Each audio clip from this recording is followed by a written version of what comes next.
Hello students, welcome to your maths class. In the last class, we have finished the chapter number 5, that is fractions. Yes? And from the chapter, we have learned the basic terms related to fractions, right?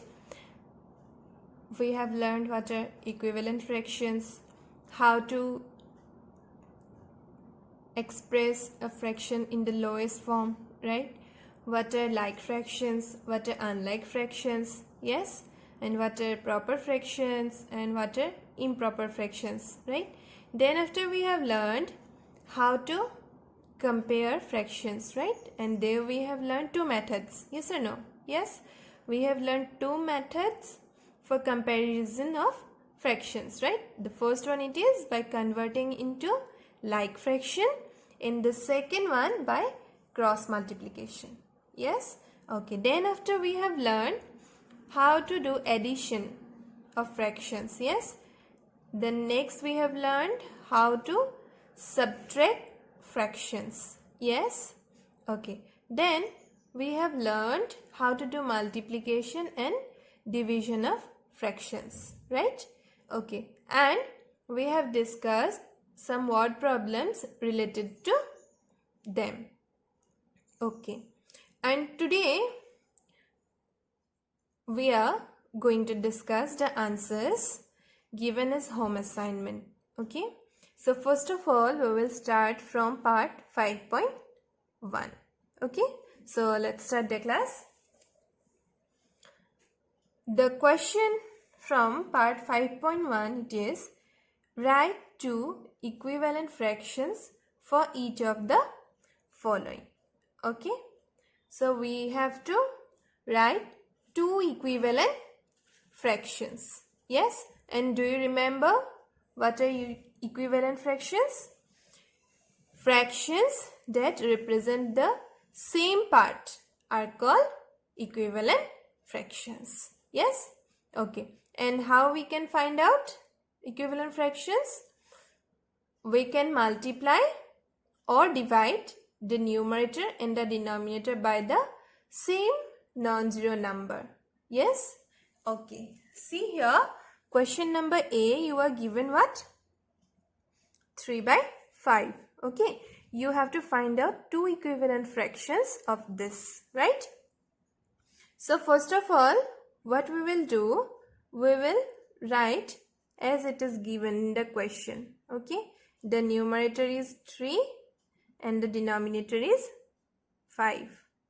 Okay, then after what we will do, we will multiply both the numerator and the denominator by the same number. Okay, suppose we are going to multiply the numerator by 2, then after what we have to do, we have to multiply the denominator also by 2. Okay, what we will get? 3 2s are 6, 5 2s are 10. Okay, so one equivalent fractions we have found out. Okay, then we have to find out the second one because we are asked two equivalent fractions, right? So then the next step, okay, we have to multiply the numerator and the denominator by the same number. Okay, and we can divide also, but see here, 3 and 5, do they have any common factor? No, they don't have any common factor because both are prime numbers, right? Except one, they don't have any common factor, so we can't divide here. Okay, we have to do here multiplication only. Okay, understood? Now see, to find out the first equivalent fraction, we have multiplied by 2. Okay, then we can take any number. Suppose we are taking 6. Okay, we have to multiply both the numerator and denominator by 6. Okay, then after what we will get? 3 6 are 18 and 5 6 are what? 30. Okay, so two equivalent fractions of 3 by 5 are what? 6 by 10 and 18 by 30. Okay, now the second question. Okay, the fraction you were given what? 4 by 7. Yes?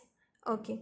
Then next, see, do they have any common factor or not? The numerator and the denominator. They don't have any common factor, right?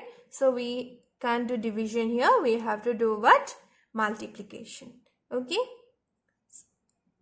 First we will write the numerator and the denominator. Okay? Then after we will multiply both by the same number. Okay? Suppose we are going to multiply here by 3.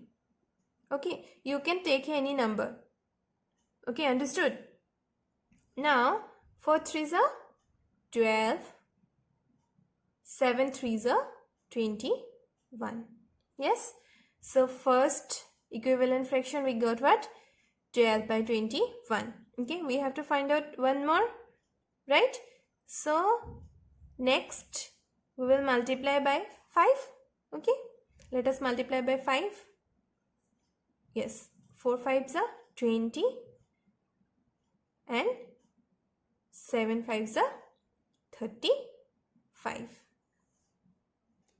So, two equivalent fractions of 7 by 4 are 12 by 21, 20 by 30. Okay, so all of you have understood how to find out equivalent fractions for a given fraction. You can multiply or divide the numerator and the denominator by the same non-zero number to get its equivalent fraction. Okay, so today we have learned how to find out equivalent fractions for a given fraction, right? And in the next class we will discuss the answers from part 5.2. So that's all for today. Thank you.